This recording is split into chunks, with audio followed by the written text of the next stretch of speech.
प्रयुक्त लोकार्थ लोकमानसाचा ठाव घेणाऱ्या वर्तमान भूतकाळाचा आढावा सोबत भविष्याचा शास्त्रीय वेध।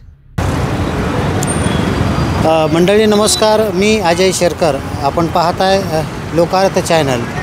एकूणच बीड जिल्ह्यामध्ये जी काही लोकसभेची आता निवडणूक लागलेली आहे आणि त्याचं वारंही आता जोरदार वाहू लागलेलं आहे, तर आपण लोकार्थ चॅनलच्या माध्यमातून कौल जनमताचा हे सादर करीत आहोत। यामध्ये नेमकं जनमानसांच्या मनामध्ये बीड जिल्ह्याचा खासदार कोण आहे याविषयी त्यांचे अभिप्राय घेणार आहोत। तर पाहूया कौल जनमताचा। दादा, लोकसभा निवडणुकीच्या अनुषंगानं काय सांगाल तुम्ही? कुठला उमेदवार तुमच्या मनात? आमच्या मनात पंकजा गोपीनाथ मुंडे।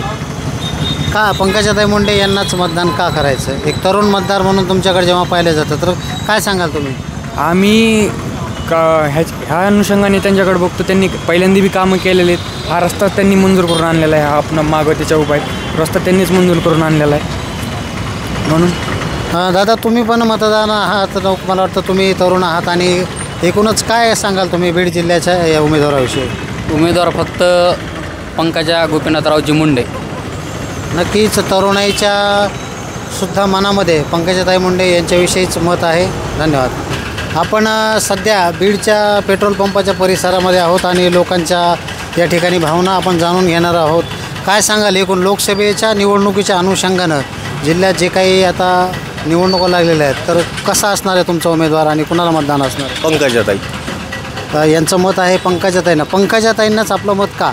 कारण की रेल्वे आणली, आता जी थोडीफार राहिली तेच आणू शकतात लवकर, आणि अन्नधान्याचं सुद्धा चांगलं त्यांनी फुकट हे केलेलं आहे। यांच्या मते पंकजाताईंनी बीडच्या रेल्वे आणण्यासाठी प्रयत्न केलेले आहेत। याशिवाय गोरगरिबांना अन्नधान्य त्यांनी राशनवर मोफत दिलेलं आहे। धन्यवाद। बीड लोकसभा निवडणुकीमध्ये एकूणच तुमचं काय मत आहे? आपला हा जो सदर आहे तो कौल जनतेचा आहे। जनतेच्या मनातला खासदार कोण आणि काय असणार आहे तुमचं मतदान कोणाला आणि काय सांगताल तुम्ही? जनतेतल्या मनात खासदार तर बजरंग बाप्पाच आहेत, कारण गेल्या वेळेस आमच्याकडे प्रीतमताई होत्या, आम्ही सगळ्यांनी त्यांना खूप मतांनी निवडून दिलं, पण त्या एवढ्या निष्क्रिय होत्या की त्यांनी त्यांचा खासदार निधी त्यांना खर्च करणं झाला नाही। आणि मोदी साहेबाच्या जर म्हणत असतील ते, तर मोदी साहेबांनी काही विकास केलेला नाही बीडमध्ये। तर आमचा काही विकास नाही, बीडला अजिबात काही विकास नाही। नुसतं मोठ्या मोठ्या गप्पा मारायच्या 11,000 कोटी तर कुठं दिसतात का तुम्हाला? अजिबात दिसत नाहीत। हे सगळं खोटं आहे। ज्या खासदाराला त्याचा निधी खर्च करणं होत नसेल तो खासदार काय कामाचाच नाही। त्यामुळे बजरंग सोनवणेलाच आता ह्यावेळेस जनतेचा कौल आहे बीड जिल्ह्याचा। धन्यवाद। यांचा कौल आहे बजरंग बाप्पा सोनवणे। धन्यवाद। लोकसभेच्या जे काही निवडणूक आता बीडमध्ये लागलेल्या आहेत, या अनुषंगानं तुमच्या मनातला उमेदवार कोण आहे? आणि आता सर सांगायचं म्हणजे असं आहे की जो समाजकार्य जो चांगलं काम करीन तो उमेदवार आमच्यासाठी म्हणजे योग्य राहील। आणि कार्य करण्यानुसार ह्या लोकसभेमध्ये तर सर्व लोक सर्व आश्वासनं देतात, पण कोणी पाळत नाहीत। तर जो बी काही चांगलं काम करेन त्याला आम्ही मतदान देणार आहेत। नक्कीच विकासाचा मुद्द्यावर ही निवडणूक होती आहे असं जनमताच्या कौलातनं दिसतं आहे। तरीसुद्धा एकूण आपलं मत आपण कोणाला असणार आहे आणि तुमच्या मनातला उमेदवार कोण आहे? तसं तर आम्ही मोदीचे उमेदवार आहेत पंकजा मुंडेताई यांना आम्ही मतदान देणार आहेत सर। पंकजाताई माजी सैनिक आहे आणि माजी सैनिकाच्या नाते आम्हाला मोदी साहेबांनी जे बी सहकार्य माजी सैनिकाला केलेलं आहे त्याप्रमाणे आम्ही मोदी साहेबाचं मार्गदर्शनाखाली मतदान करणार आहेत आणि जरूर आम्ही पंकजा मुंडेताईला आम्ही निवडून देणार आहेत। बिलकुल। धन्यवाद। लोकसभेच्या अनुषंगानं तुमच्या मनातला उमेदवार कोण असणार आहे? प्रॉपर बीडमधला का? बीडमधला पंकजाताई मुंडे। पंकजाताई यांचा उमेदवार आहे का? पंकजाताईच का? भाजपच्या वाऱ्यामुळे किंवा मोदी साहेबांच्या एकंदरीत कार्यशैलीमुळे, मोदी साहेबांनी जे भारताचा जो विकास केलेला आहे त्यामुळे पंकजा मुंडेंचं तिकीट निश्चित वाटतं। नक्कीच जनमताच्या कौलमध्ये यांचं असं म्हणणं आहे की मोदी साहेबांची जी लाट होती, या लाटेमध्ये जो आपल्या देशाचा विकास झालेला आहे, या विकासाला अनुषंगानं बीडचाही विकास पंकजाताई करतील असं जनमताच्या कौलमध्ये यांचं म्हणणं आहे। धन्यवाद। ताई, लोकसभा निवडणुकीच्या अनुषंगानं तुमच्या मनातला उमेदवार कोण आहे आणि कसा असणार आहे एकूण? म्हणजे सर बीड लोकसभाच्या ज्या आता निवडणुका लागलेल्या आहेत, तर या येणाऱ्या निवडणुकीमध्ये एक मतदार म्हणून तुम्ही कोणाला मतदान करणार किंवा काय असणार तुमच्या मनातलं? सर नरेंद्र मोदी। नरेंद्र मोदी हे देशाचे आपले हे आहेत, परंतु बीड जिल्ह्याचा खासदार जो आहे तो तुम्ही निवडून देणार आहात, तुमचं एक एक मत फार महत्त्वाचं आहे. त्यामुळे बीड जिल्ह्याच्या खासदारकीसाठी तुमचं मत कोणाला असणार आहे? लोकसभेच्या अनुषंगानं तुमचा उमेदवार कोण असणार आहे किंवा तुमचं मत कोणाला असणार आहे? पंकजाताई. पंकजाताई मुंडे आपलं मत आहे. त्यांनाच का आणि काय त्यांनी काय कारण विकास? की त्यांनी समाजासाठी खूप चांगलं कार्य केलेले आहे आणि खूप समाधान भेटलेले आहे समाजाला, म्हणून त्यांनाच हे करायचं. धन्यवाद. कौल जनमताचा या सदरामध्ये आपण पाहतोय की वेगवेगळ्या लोकांच्या भूमिका येत आहेत. तसेच तरुणाईचं काय मत आहे, एकूण तरुण वर्गाचं काय मत आहे, काय असणार आहे बीड जिल्ह्याच्या एकूण निवडणुकीच्या अनुषंगानं तुमच्या मनातला उमेदवार कोण आणि काय सांगणार? आता साधारणतः जर पाहता या ठिकाणी 3 उमेदवार उभे आहेत. पंकजाताई मुंडे, बजरंग बाप्पा सोनवणे आणि अशोकजी हिंगे. तर सध्याचा विचार करता पंकजाताईंना जर प्राधान्य दिलं या येथील जनतेने तर त्यांची केंद्रामध्ये मंत्रिपदी वर्णी लागू शकते आणि मंत्रिपदी जर वर्णी लागली तर जिल्ह्याचा जो खुंटलेला विकास आहे ते आणखी होऊ शकतो. कारण की पंकजाताई ग्रामीण विकास मंत्री असताना जवळपास 11,000 कोटीचा निधी, एवढा भरघोस निधी जिल्ह्याला त्यांनी आणण्यासाठी खूप मोठा मोलाचा प्रयत्न केला होता. तशाच प्रकारच्या केंद्रामध्ये जर त्या गेल्या तर त्यांची मंत्रिपदी वर्णी लागू शकते आणि खूप मोठ्या प्रमाणात विकास निधी असेल, तुमचा रेल्वेचा प्रश्न असेल, रेल्वेचा प्रश्न लवकर मार्गी लागून या ठिकाणी वेगवेगळे विकासाची कामं होऊ शकतात, MIDC सारखे प्रकल्प येऊ शकतात. त्यामुळे त्यांना जर जनतेने कौल दिला तर नक्कीच फायदा होऊ शकेल.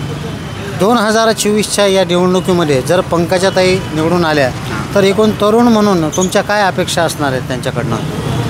आता सध्या जिल्ह्याचा जर विचार करायचा झालं तर खूप मोठ्या प्रमाणात या ठिकाणी युवकांच्या बेरोजगारीचा प्रश्न आहे, ऊसतोड मजुरांचा प्रश्न आहे.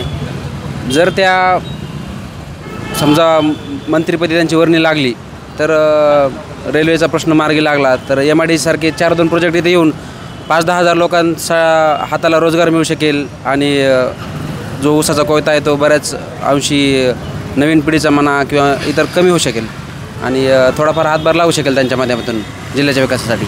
मित्रांनो, असं म्हटलं जातं की युवाशक्ती ही राष्ट्रशक्ती आहे आणि बीडच्या या तरुण युवकाचं जे मत आहे त्यांनी असं सांगितलेलं आहे की पंकजाताई निवडून तर येतीलच, परंतु त्याला नक्कीच केंद्रामध्ये मंत्रिमंडळामध्ये त्यांची वर्णी लागेल.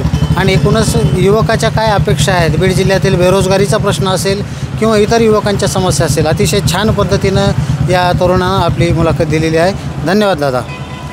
ताई, लोकसभेच्या निवडणुका आता लागलेल्या आहेत आणि काय असणार आहे, एक मतदार म्हणून तुमच्या मनात काय आहे येणाऱ्या निवडणुकीविषयी तुमचं मत काय? आमचं मत असं आहे की आम्ही नक्की मतदान करू. दरवर्षी नेहमी आम्ही मतदान करतो आणि यावर्षी आम्ही मतदान करू आणि सगळ्यांना असं आवाहन करू इच्छिते की सगळ्यांनी मतदान करायलाच पाहिजे. आपलं हे जे सदर आहे ते कौल जनमताचा, तुमच्या मनात कसा कोणता उमेदवार आहे स्पष्टपणे आपण सांगू शकता, काय अडचण नाही?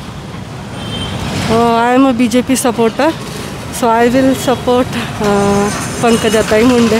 That's why. थँक्यू. लोकसभा निवडणुकीचं वारं सध्या व्हावं लागलेलं आहे आणि आपलं हे जे सदर आहे ते कौल जनमताचा लोकांच्या मनात काय आहे, तर काय आहे तुमच्या, कोणता उमेदवार तुमच्या मनात आहे किंवा काय सांगाल एकूणच बीड जिल्ह्याच्या राजकारणाविषयी? राजकारणाविषयी सांगायचं झालं म्हणलं तर बीडमध्ये भाजपचं सीट लागेल. भाजपचं सीट लागेल असं यांचं मत आहे. भाजपचं सीट का लागेल आणि काय विकास केलेला आहे भाजपच्यानं? भाजपचं सीट लागण्याचं एकच कारण आहे की मोदीकडे बघून मतदान होईल आणि हे केंद्र लेवलचं निवडणूक आहे, केंद्रीय लेवलची. राज्याकडे बघून जमणार नाही. राज्यामध्ये जर निवडणुका लागल्या तर वेगळे निकाल लागतील, पण हे लोकसभेचा निकाल असल्यामुळं केंद्रीय लेवलचा असल्यामुळं भाजपचं सीट लागेल. केंद्रीय लेवलवरचा हा विषय आहे असं एक सर्वसामान्य मतदार राज्याचं मत आहे. जी काय मोदीची लाट आहे ती 2024लाही आपल्याला पाहायला मिळेल असं जनसामान्यातून दिसून येत आहे. धन्यवाद.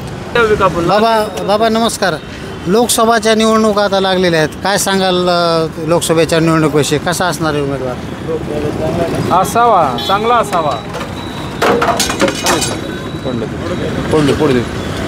तुमच्या मनातला कोणता उमेदवार आहे आणि काय असणार आहे बीडचा एकूणच उमेदवार कसा असावा, तुम्हाला काय अपेक्षा आहे? जनतेचे प्रश्न सोडविणारा असावा, बेरोजगाराचे प्रश्न सोडविणारा असावा, महागाई कमी करणारा असावा शासनामार्फत शासनाला असेंब्लीमध्ये प्रश्न विचारणारा असावा, शेतकऱ्यांना न्याय देणारा असावा, अशा अनेक प्रश्नांना न्याय देणारा उमेदवार असावा. नक्कीच 13 तारखेला मतदान आहे आणि तुम्ही कोणाला मतदान करणार आणि तुमच्या मनातला उमेदवार कोण आहे?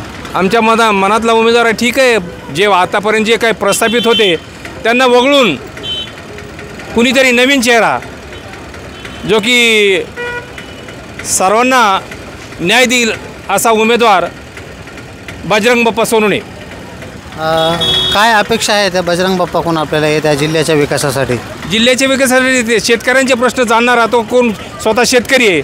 मी काय त्या पक्षाचा नाही किंवा कुठल्या पक्षाचा नाही, कोणाचाही नाही, पण शेतकऱ्यांना न्याय देणारा असावा. तो शेतकऱ्याचं रक्त इथे आणि त्यामुळं सर्वांनी मिळून एक वेळेस त्यांना निवडून द्यावा. नवीन असा, घराणेशाही नसावी, घराणेशाहीला बदलून.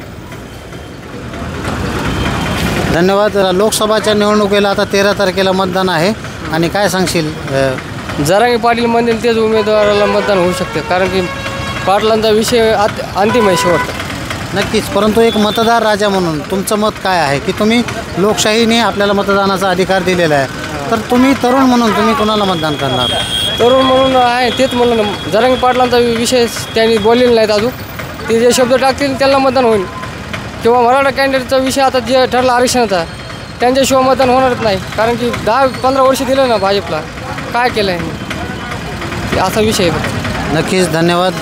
दादा नमस्कार. 13 तारखेला बीडचं मतदान आहे लोकसभेचं आणि काय सांगाल तुम्ही कुठल्या उमेदवाराला मतदान करणार?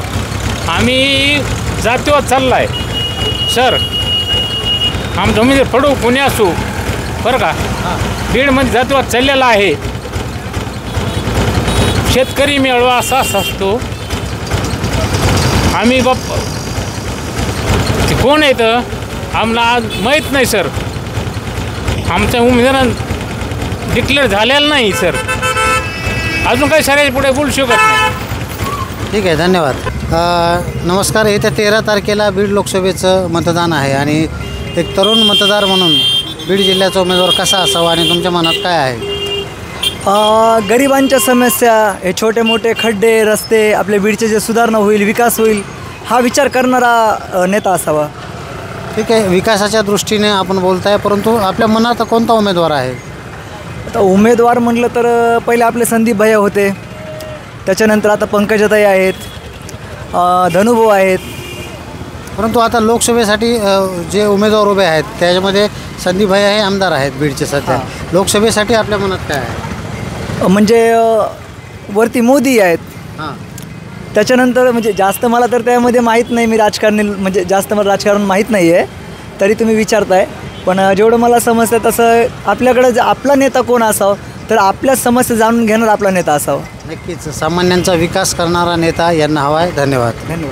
कौल जनमताचा या सदरामध्ये आपण आलेलो आहोत बीडच्या छत्रपती संभाजी महाराजांच्या स्टेडियमवर. पाहूया तरुण युवकाचं काय मत आहे. 13 तारखेला लोकसभेचं मतदान आहे, काय असणार आहे तुमची पसंती? आमची पसंती बाप्पासाहेब, बजरंग बाप्पा सोनवणे. पंकजाताई मुंडे का नाही? पंकजाताईने 5 वर्ष काय केलं? इथून मागे बी त्यांच्याकडेच होतं ना. आजपर्यंत 5 वर्षात बीडला कधी दिसल्याच नाही त्या. कोणाला बी विचारा आजपर्यंत, लहानातल्यापासून मोठ्यापर्यंत कोणाला 5 वर्षात दिसल्या का त्या? डबल निवडून का द्यायचं त्यांनाच? बजरंग बाप्पा जर खासदार झाले तर काय अपेक्षा असणार आहेत तुमच्या एक तरुण वर्गाच्या या जिल्ह्याच्या विकासासाठी? विकासाचे कामं भरपूर केलीत बी त्यांनी, इथून पुढे बी करतीलच. नाही, तरुण म्हणून ते सध्या शेतकरी पुत्र म्हणून बीड जिल्ह्याच्या विकासासाठी काय त्यांनी करायला पाहिजे असं तुमचं मत काय? शेतकऱ्याच्या मालाला भाव भेटेल भरपूर. आजपर्यंत काहीच भेटला नाही.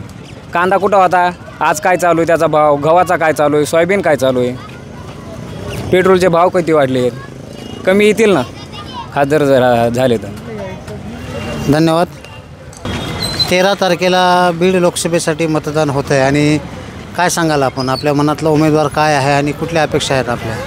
बरोबर, येत्या 13 मेला बीडचं 4थ्या टप्प्यातलं मतदान या ठिकाणी पार पडणार आहे. यावेळेस आम्ही बजरंग बाप्पा सोनवणे यांना जास्तीत जास्त मतांनी निवडून देण्याचा प्रयत्न करतो. बजरंग बाप्पा सोनवणे आपली पसंती आहे. पंकजाताई किंवा प्रीतमताई पाठीमागच्या 5 वर्षाबद्दल काय सांगू शकाल तुम्ही? प्रीतमताई किंवा त्यांचे वडील गोपीनाथरावजी मुंडे साहेब यांच्या हातामध्ये गेली 15 वर्ष सत्ता आहे मुंडे घराण्याकडे. परंतु मुंडे घराण्याने आत्तापर्यंत बीडसाठी असं कोणतंही काम देशाच्या पातळीवर केलेलं नाही, जे की बीडमध्ये एखादं काम देशपातळीवर गाजेल असं एकही काम मुंडे घराण्याने आत्तापर्यंत कोणालाही माहीत असेल असं काम केलेलं नाही. जिल्ह्याच्या विकासाच्या दृष्टीनं बजरंग बाप्पा जर खासदार झाले तर एक मतदार म्हणून तुमच्या काय अपेक्षा आहेत जिल्ह्याच्या विकासासाठी? बजरंग बाप्पा जर या ठिकाणी खासदार झाले तर बजरंग बाप्पा सोनवणे यांनी मेडिकल कॉलेजेस आणावेत, government medical colleges, engineering college आणावे, जे की मेडिकल कॉलेज नाही, इंजिनिअरिंग कॉलेज नाही, जे गव्हर्मेंटचे कॉलेजेस ते बीडमध्ये कुठेही तुम्हाला सापडणार नाही, अशी कॉलेजेस या ठिकाणी आणावेत. आपल्या पूर्ण महाराष्ट्रामध्ये सर्वात बेरोजगारी तरुण आपल्या बीडमध्ये आहेत. एका सर्वेनुसार सर्वात बेरोजगार असलेला हा बीड जिल्हा, म्हणजे तरुणांनी पूर्णपणे रोजगार असलेला हा बीड जिल्हा आहे. बजरंग बाप्पांनी या तरुणांसाठी, जे बेरोजगार आहेत अशा तरुणांसाठी बजरंग बाप्पांनी काहीतरी प्रकल्प आणावेत, जेणेकरून त्यांच्या हाताला काम भेटेल. स्थानिक जे काही इथलचे तरुण आहेत त्यांच्या हाताला काम भेटेल. धन्यवाद. कौल जनमताचा या सदरासाठी आपण मुलाखत दिली. धन्यवाद. 13 तारखेला बीड लोकसभेसाठी मतदान होणार आहे. एक तरुण मतदार म्हणून तुम्ही कोणाला मतदान करणार आणि काय अपेक्षा आहेत आपल्या? एक तरुण मतदार म्हणून आम्ही पंकजाताई मुंडेंच्या पाठीमागं उभा आहोत, कारण त्यांना प्रदीर्घ राजकारणाचा अनुभव आहे, मंत्रिपद भूषवलेले आहे आणि जिल्ह्यासाठी काहीतरी करण्याची धमक ही पंकजाताईमध्येच आहे. समोरचा उमेदवार हा नवीन आहे. मागच्या निवडणुकीमध्ये समोरच्या उमेदवाराला 5 लाख मतं पडली होती, पण 5 वर्ष तो कोणत्याही माणसाला भेटलेला नाही. आणि पंकजाताई ग्रामविकास मंत्री असताना जी कामे जिल्ह्यात झाली ती यामागे कोणत्याही काळात झालेली नाही आहेत. याच्यासाठी आम्ही पंकजाताईच्या पाठीशी आहोत आणि नरेंद्र मोदी यांना पंतप्रधान करण्यासाठी आमचा हातभार लागावा यासाठी आम्ही पंकजाताईच्या पाठीमागं उभा आहोत. येणाऱ्या निवडणुकीमध्ये जर पंकजाताई खासदार झाल्या तर एक तरुण म्हणून तुमच्या काय अपेक्षा असणार आहेत? एक तरुण म्हणून एक मेडिकल कॉलेज असावं असं ताईंनी सांगितलं आहे. MIDCमधून 10,000 रोजगार निर्मितीचं आश्वासन हे ताईंनी दिलेलं आहे. रेल्वेचा प्रश्न मार्गी लागावा हे एक आमच्यासाठी महत्त्वाचं आहे. मेडिकल कॉलेज एक गव्हर्मेंट, एवढ्या आमच्या अपेक्षा आहेत. तर रसिक हो, आपण पाहताय लोकार्थ चॅनल आणि लोकार्थ चॅनलच्या आजच्या या कौल जनमताच्या माध्यमातून, या सदराच्या माध्यमातून आपण बीडमधल्या विविध लोकांच्या मुलाखती घेतलेल्या आहेत. लोकांच्या मनातला नेमका उमेदवार काय आणि जिल्ह्याच्या जिव्हाळ्याचे जे काही प्रश्न आहेत या विषयावर त्यांचं वेगवेगळ्या लोकांचं मत आपण जाणून घेतलेलं आहे. दुसरा एक तरुण विद्यार्थी या ठिकाणी आलेला आहे, आपण त्याच्याशी मत जाणून घेऊ. भैया, काय मत आहे तुझं? काही नाही, आम्ही पंकजाताईला मतदान करू, मोठ्या विजयाने निवडून आणू. नक्कीच. काय ताईकडून अपेक्षा आहेत आपल्यासुद्धा या ठिकाणी? ताईकडून अपेक्षा काय, ताईने ह्याच्या आधीच खूप केलेलं आहे. 25,000 कोटीचा निधी दिलेला आहे पालकमंत्री असताना. तर ताईकडून अपेक्षा आता मोठ्या असतात, त्यामुळे ताई आमच्या अपेक्षा पूर्ण करते आणि ताई पूर्ण बहुमताने निवडून येते. नक्कीच. धन्यवाद. आपण विविध लोकांच्या या सदराच्या माध्यमातून आज मुलाखती घेतलेल्या आहेत. कॅमेरामन अमरसह मी अजय शेरकर, लोकार्थ.